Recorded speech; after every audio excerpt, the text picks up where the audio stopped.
いつもありがとうございます。おぶーちゃん園のひろです。今日はお月見煎茶をご紹介したいと思います。最後まで見てね。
畑での収穫風景、成着工程はいかがでしたでしょうか。ここからはお月見煎茶のおすすめの美味しい入れ方をご紹介します。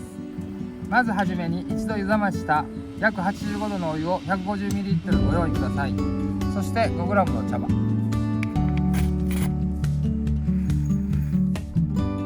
お湯を茶葉が入った急須に注ぎます。 150ml。 抽出時間は60秒。お湯の中で茶葉が開く様子や急須から立ち上る香りも楽しんでもらえるととても嬉しいです。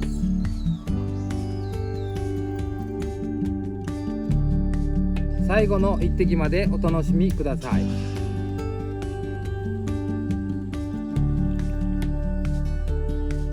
とても優しい山吹色の水色です。飲んでみましょう。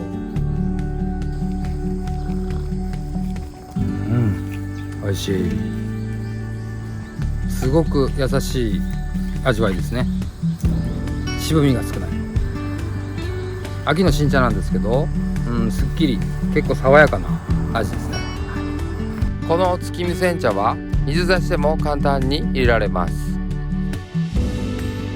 さらにすっきり爽やかな味わいになります。ぜひお試しください。最後までご覧いただきましてありがとうございます。このような活動ができるのも茶畑オーナーの皆様のご支援のおかげです。本当にありがとうございます。これからも日本茶を世界へ、農業を楽しく、茶畑から社会貢献を進めていきたいと思いますので、よろしくお願いします。